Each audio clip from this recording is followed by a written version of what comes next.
So today we're going to go through 5 mistakes that we see being made all the time when it comes to marketing and branding and, well, websites, all that stuff. And we thought it might be quite helpful to highlight these so that you don't make the same mistakes that we've seen other people make. We don't want to sound too negative about it, but it's really pulling up on the things that are real time wasters for you and things that just won't work.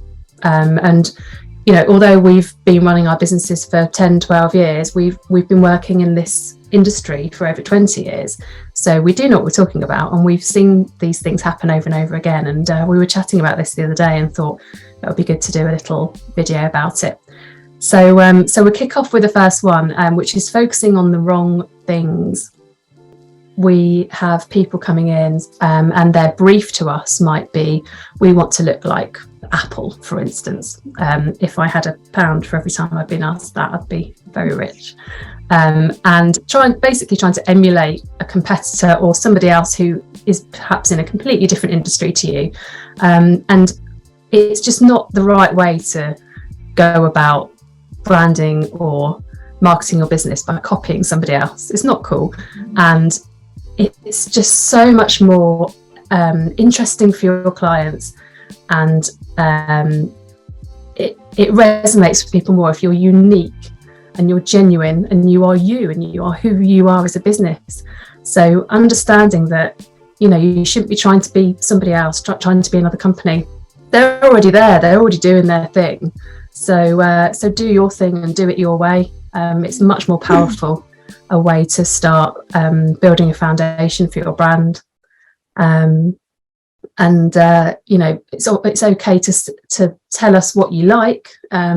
That's useful, isn't it? To see what other people have seen and say, right, well, I like this, I don't like this. It's a really good idea, doesn't it? Yeah, it's definitely. It's an important part, isn't it? I think a lot of this focusing on the wrong thing comes down to the design, I find. It's always, say people wanting logo design and they've got this idea in the head where they just want loads on a logo design, or, whatever it is, they just want loads on there, and it becomes really fussy, and they just completely miss the whole point of a good brand and a good logo, don't they? Absolutely. A logo can only do so much for you. It's part of your brand. It's not the be all and end all. And yes, quite often people want to just put everything into that logo and icon and text and tell everything they do within that one thing, and you can't do that. No. It's not impossible. It's a brand it encompasses so many other things, so many other elements to express who you are. And yes, the logo is a really important part of that, and it needs to be a strong foundation. But yeah, making it too fussy and just trying to get too much information into that one little thing is not going to work. Simple is always good. When it comes to a logo. Okay, have you got anything else to add to that one? I guess with like social media and things like that, people just want loads of likes and loads of followers, and they might go about that in the wrong way. So you're not getting those quality likes, those quality followers that are actually going to, buy your services or whatever you're selling. So I often find that as well, people say, oh, we've got all these likes but we're not selling anything. And it's like, yeah, but the way you're getting that is not a good way of doing it. So yeah, again, it's just focusing on quality, isn't it, rather than quantity a lot of the time. Yeah, we always used to say this about website hits, didn't we? So if we had clients come to us saying, oh, we want to have this many hits on our website, and it's not necessarily a numbers game with your hits. You can have hundreds of thousands of hits a day, but if they're not coming from the right audience, if they're not quality leads, then it's just random people liking your website that are never ever going to buy from you. Yeah. So this is where Kerrie's SEO comes into play. When she works on SEO, she is really focused on the specific audience and trying to get that really good quality traffic to your website, rather than just spamming your website with random audiences that aren't interested in buying. So it's that the quality hits or likes for social media, and then converting those. So having a good call to action in your social media posts or on your website, and making sure that those visits or likes or hits, whatever you want to call them, actually convert into a sale, or at least starting a relationship. For instance, somebody following you on social media can indicate the start of a relationship because they're interested in seeing more from you. So if they continue to see what they like, then you're building a relationship over time, and you play that long tail game where you eventually maybe start talking to them through a direct message, and then eventually meet with them, and then eventually convert them into a client or a customer. It's often the way it works, rather than immediate sales. So again, it's focusing on those important things rather than being sidetracked by saying, oh, I need hundreds of likes, and that doesn't necessarily convert to a good business. Okay, so shall we move on to the next one? So bad investments. Yeah. Let's kick this one off, Kerrie.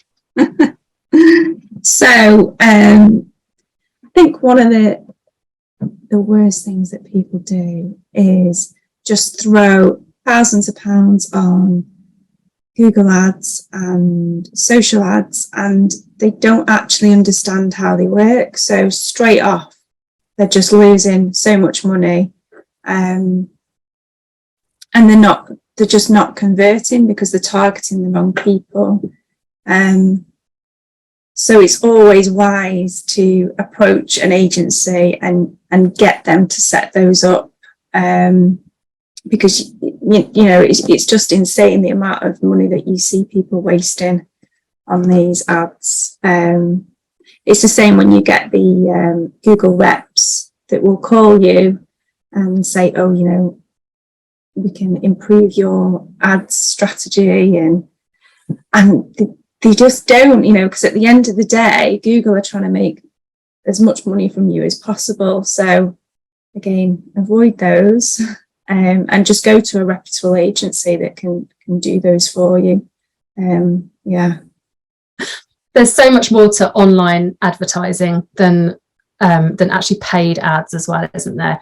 You can do a lot with organic SEO, which basically means creating that traffic from just having great content, really good quality content with a great focus on keywords, and just understanding all of that and the hundreds of different tiny little elements that go into getting that organic traffic. So when you so just to explain to anyone who doesn't understand what that means, it's when you search something in Google and you come up in the ranking without being paid a paid ad at the top. And we've got lots of our clients to that first page position, haven't we? Or Kerrie has. Yeah, we have, and it really does work. And it's something that doesn't happen overnight, and I think people do stress about that. So like with ads, that is an overnight thing. You can pretty much get those converting straight away, whereas the SEO does take at least 6 months to get going. But once you've got there, then you're just in such a good place, and you will get the conversions. What else was I going to say about this? Oh yeah, so the other bad investment that we see all the time is when people spend thousands of pounds on a website, and there's been no thought about customer journeys, the marketing, the content, the SEO, and then they come to you and they're like, we've spent like 10 grand on this website, and we're not getting any conversions, we're not getting any sales. And it's like, yeah, you can kind of see why. And it's a shame though, because you kind of having to start again, really from scratch, and start introducing customer journeys and going through all the content and then looking at the code to see if there's any improvements we can do for SEO. So yeah, but it needs to start at design stage, doesn't it, really? Yeah, I think a key thing to highlight here is that there needs to be a strategy behind what you do.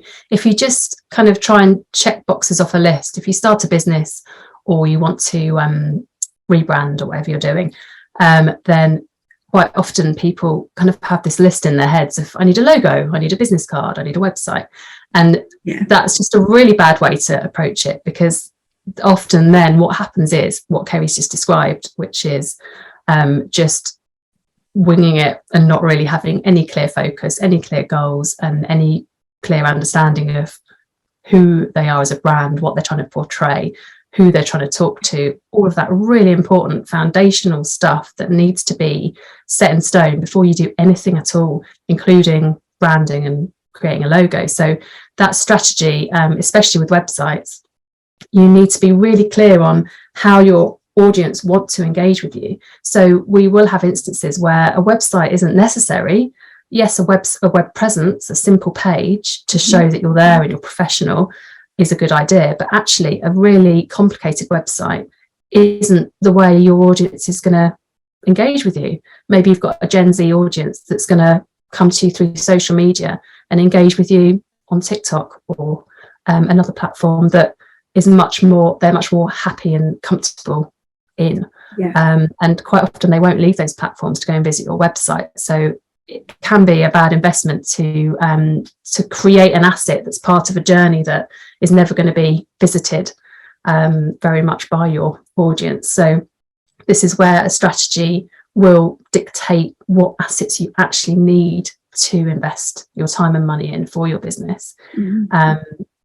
So obviously, if you're in e-commerce, if you're selling things online, yes, you need an e-commerce website, but you need to also think about how you're going to get people there. Don't just pop a shop up online and think, right, everybody's just going to come out of the woodwork to buy your stuff. It just does not work like that, which I think takes us neatly onto our next mistake, which is we like to call it putting a billboard up in a desert.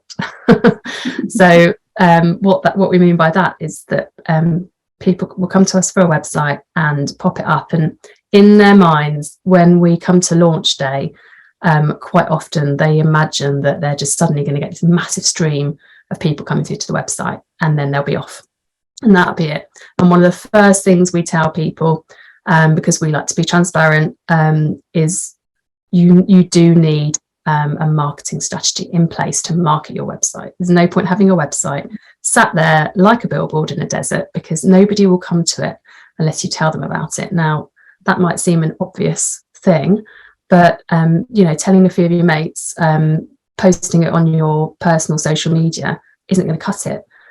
You might get a few people popping over to have a nosy, but you're not going to make sales that way. So you need a strong marketing strategy, and you need to understand how you're going to do that from the outset, rather than building a website and then thinking about it as an afterthought. So like Jane's just said, we always make sure that we're really transparent, and we let people know that you can't just have a website there, and that you are going to have to market. It's the same with like all your assets and stuff. You need really good quality assets that you can use offline, online. It is just about making sure that we manage your expectations, and that you understand that if we build your website, quite often we'll take a brief and we'll do as we're told, and we'll put a website up, but we will always say at the start of it, make sure that you understand that you're going to have to invest in this moving forward. You can't put a budget aside for a website and say, right, I'm going to spend 10 grand on this website, pop that up and then leave it and it will do its job. It doesn't work like that. So you will have to have a monthly budget, ideally, moving forward. Depending on what you're doing, that budget varies hugely, but you do need to keep that website updated. You need to keep creating fresh content and do all the things, jump through all the hoops that Google like you to jump through to stay up in those rankings and stay relevant in your market. If you don't do that and your website just stagnates, then it's just not going to do anything, and Google will not like a website that just sits there and does nothing. So and it is hard work, isn't it? I don't think people realise how much work it is. It's a lot of work. Even just your social strategies, it's a lot of work, you know, planning those out, having the right images, having the right content, the right call to actions. There's just so much to it. I mean, you can do that yourself, can't you? Or you can get an agency to do it for you. But either way, there's that time and there's that cost that you have to have beforehand, in order to do well. Absolutely. And I always think that one of the best bits of advice that you can get is to actually listen to an expert and take their advice and use their services, let them do what they're good at. You know, you give your accounts to an accountant because they know what they're doing. You take their advice and leave them to it, and then you can get on with your own job. So this is where investing in your marketing and your branding with an agency like ourselves is a really good investment, because not only are you saving yourself time, but you're saving yourself money in the long run. And an investment in your marketing should always give you a return on that investment. If you're spending £1,000 a month, let's say, you should be making more than that £1,000 a month off those activities that you're spending on. If you're not, then it's a bad investment. We missed that, didn't we, when we were talking about investments? It's very much a case of monitoring that.